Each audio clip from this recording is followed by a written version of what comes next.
A gathering of the tribe.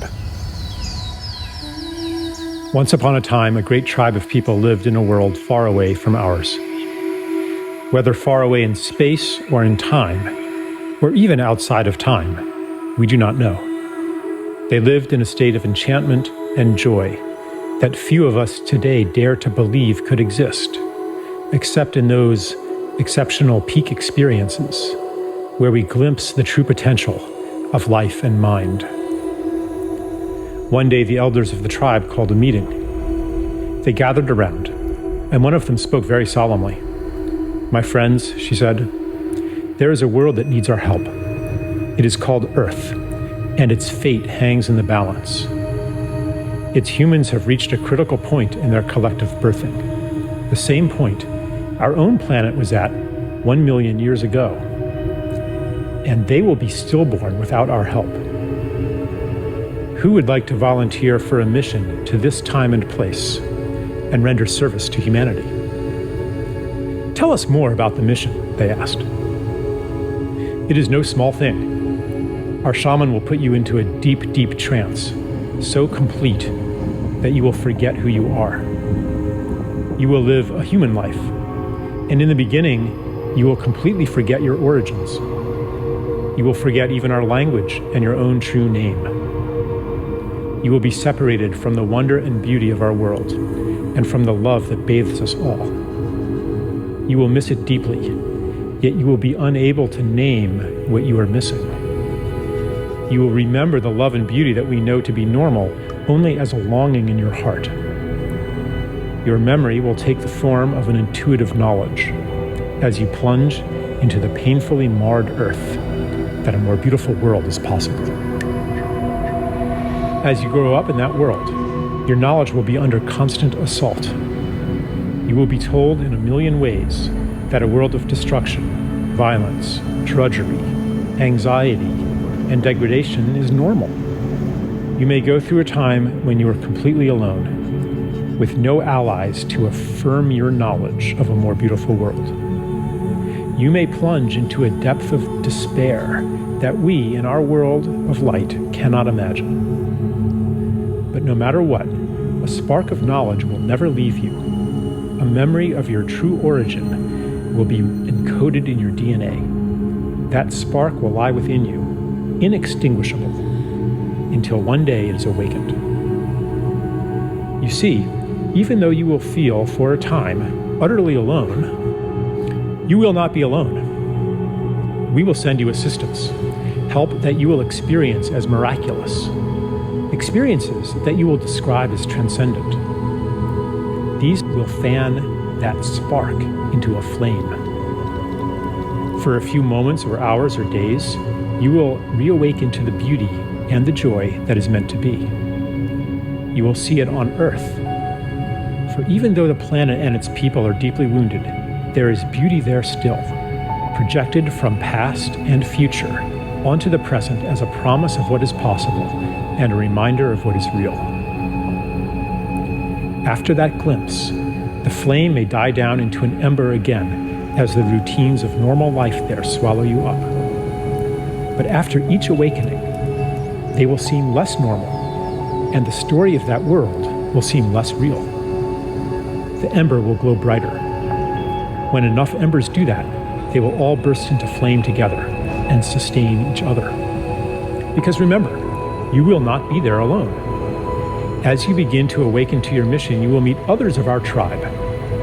You will recognize them by your common purpose, values, and intuitions, and by the similarity of the paths you have walked.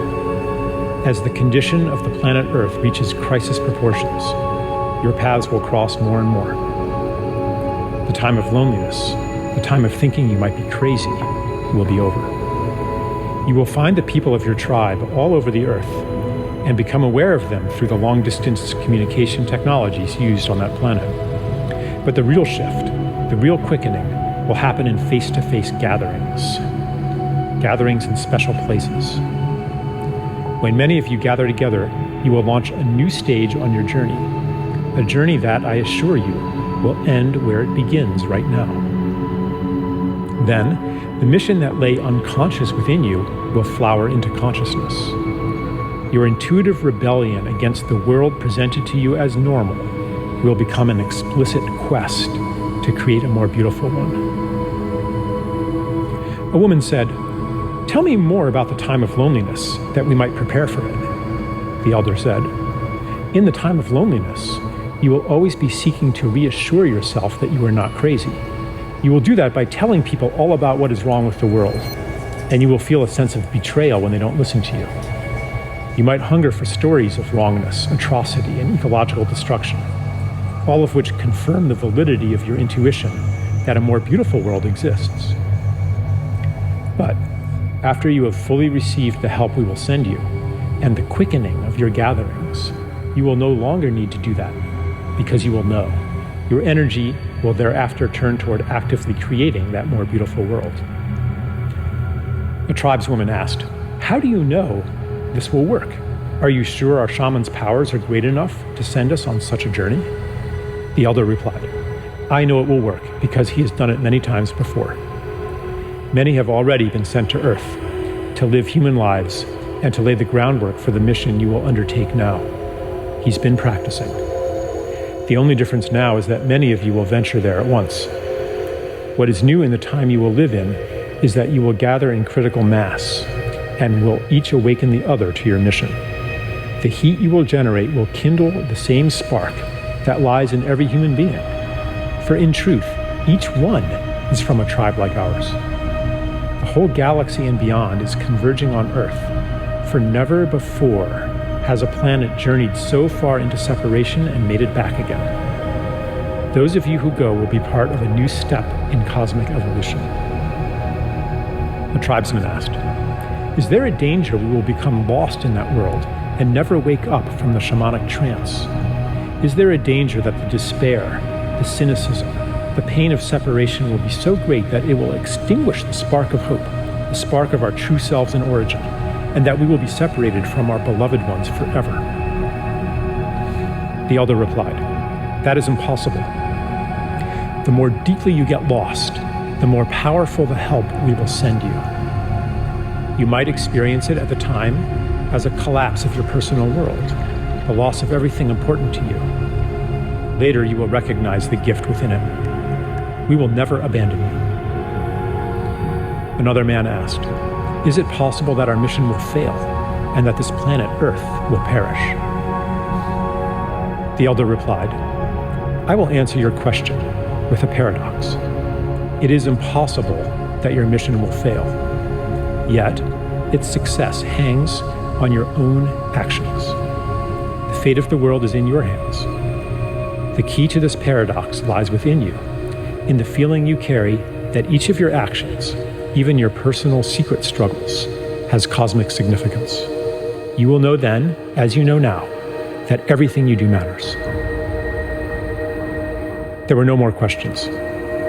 The volunteers gathered in a circle, and the shaman went to each one. The last thing each was aware of was the shaman blowing smoke in his or her face. They entered a deep trance and dreamed themselves into the world where we find ourselves today. Here we are. Yeah, here we are. Here we are.